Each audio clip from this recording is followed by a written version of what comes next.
Ex-racists of Reddit, what made you change your mind?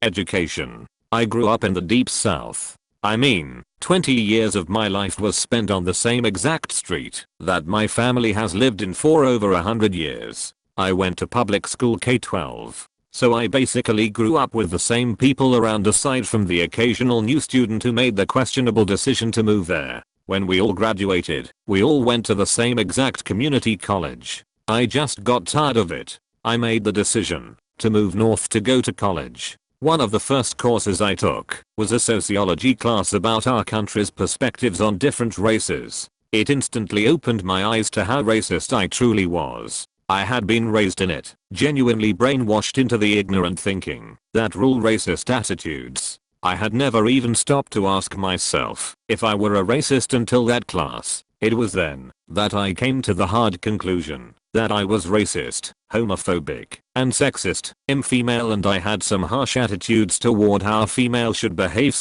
/ dress / etc. I'm ashamed of the things I used to think and the disdain I used to hold toward other people. But admitting to being wrong is the first step toward progression. I'm very glad that I took that class and that I realized my harmful behaviors. It's something I think back to constantly and consider it as a turning point in my life.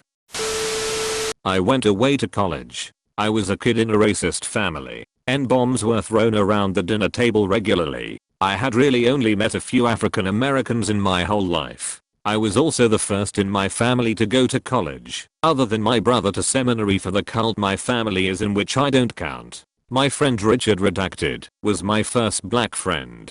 I think he only liked me at first because he had a crush on my friend Amy and she would always be at my parties. But we ended up friends for 4 years. I'm naturally sort of empathetic and I'm good at putting myself in others' shoes. It just sort of dawned on me very early on that I wouldn't speak or act that way if he was around, so I just decided I should never act that way. It took me a little while to forgive myself for being garbage, but I was a kid and literally didn't know any better. Oh yeah, and I fired my **TTY family. I haven't talked to Rich in over 20 years. I moved 3,000 miles away after college, and as you might expect from his name, it is basically impossible to Google him. If you are out there, Rich, thanks.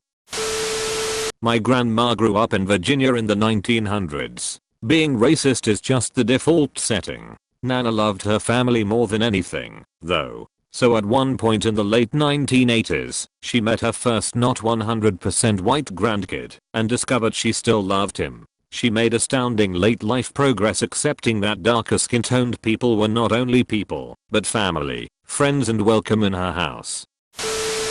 My whole family is quite racist. When I was little I was trying to wrap my head around the rules of the world, so I thought it was as simple as different teams. Blacks vs whites was just like the Red Sox vs the Tigers. Then my grandmother starts going on about how horrible Polish people are, and how I'm never to talk to them. So I'm psyched.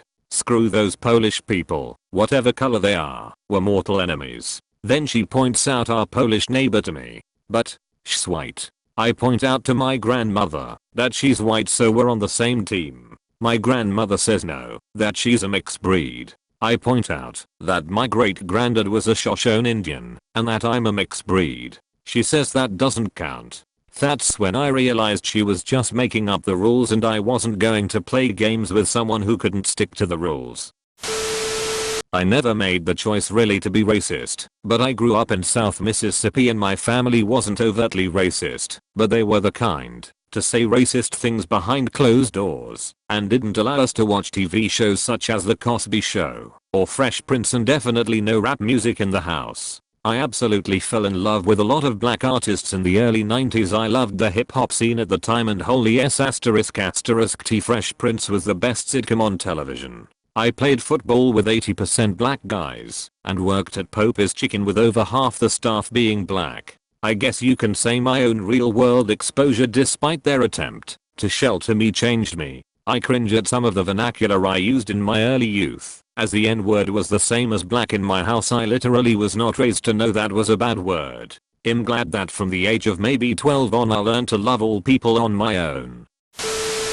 My uncle used to be the most racist person I knew and it drove me crazy, but he is an old white man and set in my ways, is what he would say when confronted. It all changed the day his great-granddaughter was born. His granddaughter had married a black man, and he was unaccepting until that baby was born. She had him wrapped around her pinky finger from her first breath. Since then there are several mixed children in the family. It's awesome to see the difference in his behavior. He genuinely loves them all, and accepts the racially different spouses of his grandchildren and their children. If he hears anyone being racist he shuts it down. College roommate was Muslim. Definitely was not a terrorist. Kinda already knew my paps was wrong about that. But when you live with someone for an entire year it takes you from kinda already knew to holy s asterisk asterisk g. That way of thinking is f asterisk asterisk ked up. Not myself, but many former racist, or at least, now less racist, friends of mine were able to have their minds changed just by simple exposure, especially to non-whites, that didn't fit the stereotype. At first, it starts that they are just one of the good ones. But after a while, when they meet enough good ones, they start to realize that the good outnumber the bad and their racial worldview starts to crack. Doesn't work on them all, though. Some are racists due to education and esteem issues, but many are racists simply from lack of exposure to other races, only having what the media/environment they live in tell them to fill in that gap. A guy I worked with said he was neo-Nazi as a teenager and ended up in prison somehow. He hated Jews for some reason, and blacks. He was never clear on why, just that he had so much hatred in his heart, and that was his outlet. He was in prison for many years. I think he almost killed somebody by beating them up. So, many years later, and in prison there was a mentor type staff there, and this one lady was so helpful to him, and she cared about him so much that it really started to get into his head the idea of being a positive person. Then, he learned that she was Jewish, and he said he couldn't believe she was so kind and caring despite the fact he was a claimed neo-Nazi. From that day he swore to be a better person. He learned his lesson. He's a pretty great guy these days, doing his family thing and making sure his son grows up with lots of love and all that he didn't have. Really remarkable great guy.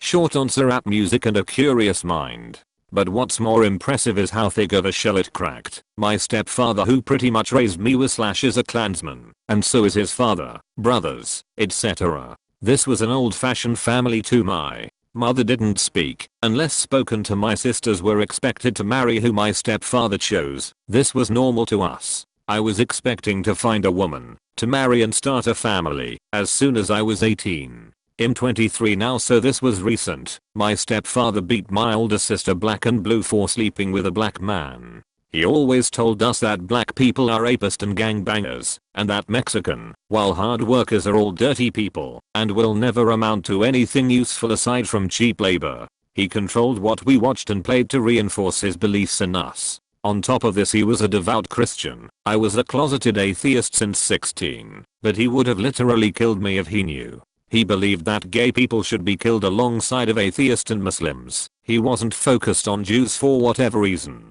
I had never met a person of color until I was 17, so I never experienced anything firsthand to contradict what I was told. Sometime in my late teens I discovered rap and was obsessed. First song I heard was by Tupac, and I was obsessed. Well, as I learned more, it led me to Martin Luther King Jr. and what he did for people of color. At some point I broke down crying because I realized everything I was told was a lie. When I realized I was an atheist, I decided I couldn't operate under my old mind. Said so I needed something to replace it, and decided to go with a speech that broke my hatred. I decided I would judge everyone based on their actions, not the color of their skin or who they prefer to sleep with. Good case could be made that I was racist as a kid when I was raised by and surrounded by racists for my entire childhood. Stopped pretty quick when I joined the army. Since I got out of that small *****THOLE Southern Town echo chamber, experienced we were all equally ****TTY in Uncle Sam's eyes, watched another recruit get ftad for calling another recruit the N-word, witnessed a drill sergeant yank two recruits out, and smoked the ****T out of them for flashing gang signs, and just generally got the idea that racism and tribalism was incohesive and destructive. Didn't fully stop for a while longer, though. Took decades to quit hearing my dad or mom in my head when I saw a black guy go down the street, going watch out for that N. ****T is pervasive about being the first thing that pop up on reflex in your head. Squash it the next, but it still was the first for a while. I was in grade 10, a young smart athletic black kid attending a private school on a basketball scholarship. There were probably 5 black kids total in the high school with around 150 to 200 kids in total. Majority white, the rest Asian and Middle Eastern. Out of the 5 black kids in total, 3 of us were on the basketball team. The other 2 were females also on the female basketball team. Did we ever get bullied by our own classmates, teammates, and even the teachers seemed to give us a harder time? After attending for 2 years and leaving after my grade 11 year due to the stress, unfairness, and imbalance of diversity, I attended a public school my last year of high school, where there were over 1,000 students of every race. Having a deep hate for others who didn't look like me after those 2 years, going to a public school where everyone just saw you as the person you are and not your outer shell, gave me some enlightenment that racism is taught, not born with it in your blood. My mother told me that I would see a huge change in culture, for the better, and that kids in public school come from different classes, low, middle and upper. And I've got to see white kids who were poorer than me, and white kids who were richer than me, as opposed to the private school where everyone's dad owned a Rolls Royce. Not actually, but you get what I mean. I grew a huge appreciate for every ethnicity and every culture, and realize that it's how you're raised, and how you're brought up through your role models. People that hide behind the white picket fence are narrow-minded, and I feel truly sorry for them. I wasn't actively racist when young, but my surroundings did affect me. I never once considered myself racist until I started noticing that at times I would look at a black person and think they're lucky for living in my country, Caucasian majority. This made me start to question myself. Why was I having those thoughts? I guess I had just been subliminally raised that way. You see someone dirty, you think ugh, take a shower. You see someone black, you think ugh, go back to where you came from. Only after realizing this did I start to actively try to rewire my brain, so to say. Glad those times are way beyond me now. Was raised in a racist and closed community. When I joined the army and met different people. My parents. When I was a kid, both of my parents were in grad school and extremely busy, so my paternal grandmother spent a lot of time taking care of me. Unbeknownst to my parents, she filled my head with racist stuff about how I shouldn't be friends with blacks or Latinos. Just stick to befriending the other Indian kids, though whites were acceptable too.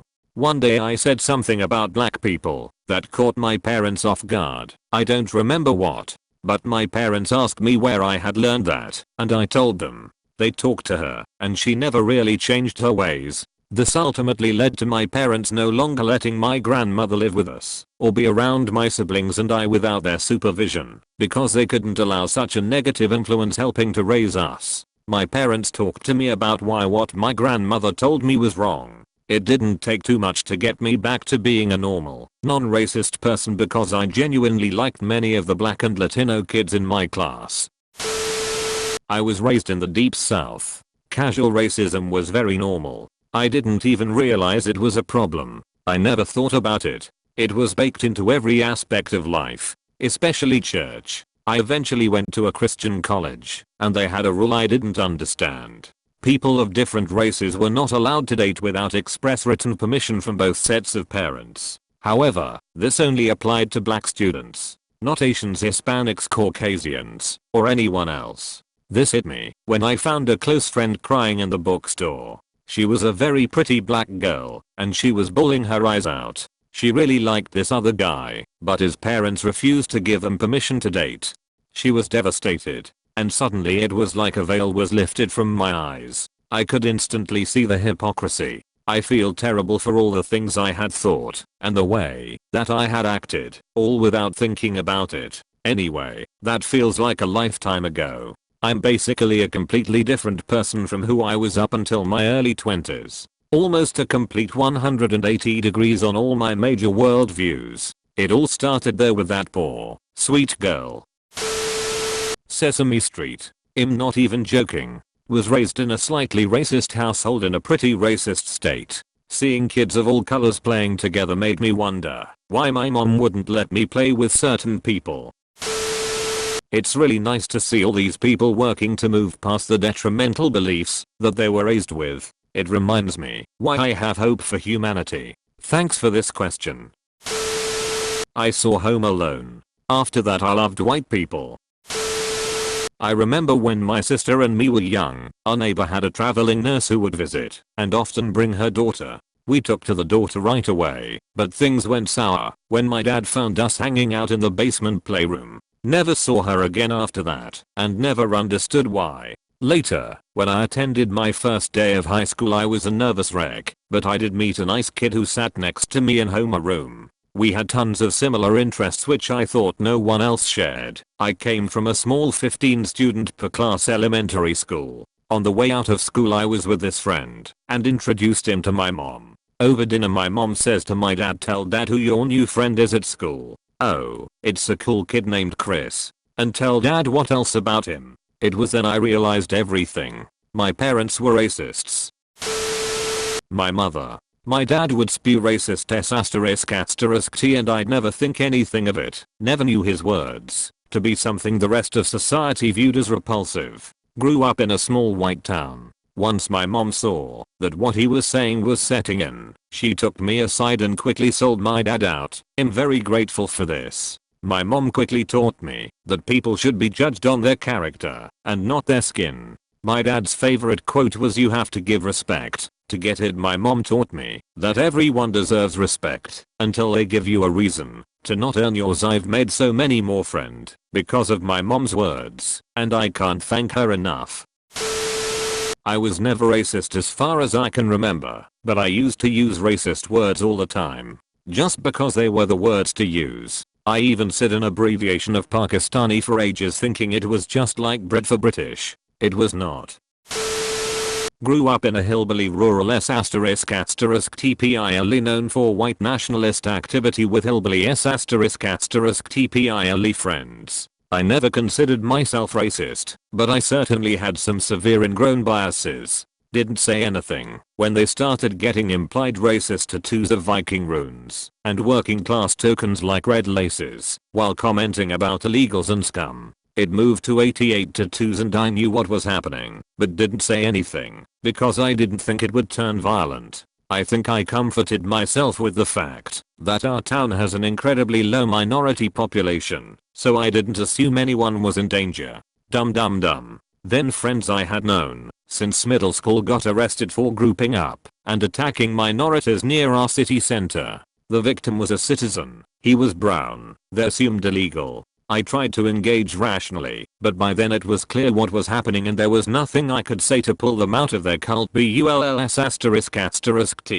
At this point I had already started distancing myself from them, which left a huge void, because these were essentially my only friends. Certainly eye-opening to see how easily the gentle, kind, intelligent kids I grew up with were turned to violent nationalism within just a couple years. It's a great regret in life that I didn't confront it when I saw the writing on the wall, but they were all loser meth heads, and I made the mistaken assumption that their drug addictions and lack of motivation would hinder any negative repercussions from their ***T. I was wrong, and if nothing else, if anything similar occurs I won't make the same mistake twice. Edit looked it up, fixed the crime. Edit it was also more than a decade ago. I can't say for sure the motivation was that they thought the victim was illegal, but he was a Latino man.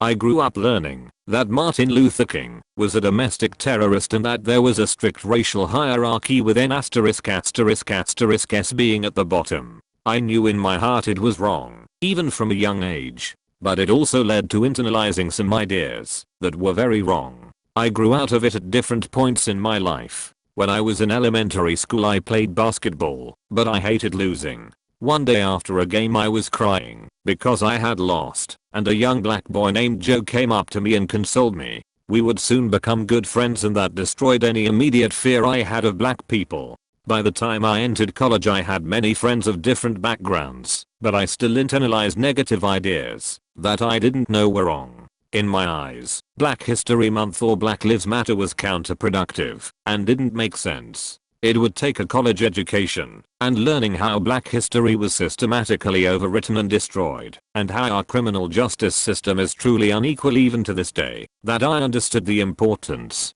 The problem nowadays is that people assume you have to be wearing a Klan robe and burning crosses on someone's lawn to be considered racist. It's okay to recognize that you can potentially have racist thoughts and ideas, as long as you're actively trying to overcome them. Post-military Prop 8 in California was big news, and I couldn't wrap my head around why people couldn't just leave people the F***K alone. Like they can't help being gay, why the F***K bother them for it? Then I looked back at S***Ti and my friends had said about other races, and had a very distinct whoa moment. I'm a Brazilian black guy, and I'd like to congratulate all of you for changing your mind. I've lost my mother yesterday. While I was saying goodbye beside her body I saw that what we leave behind is a empty vessel. What all matters is what is inside. Make sure to like and subscribe for more daily content. Thanks for watching.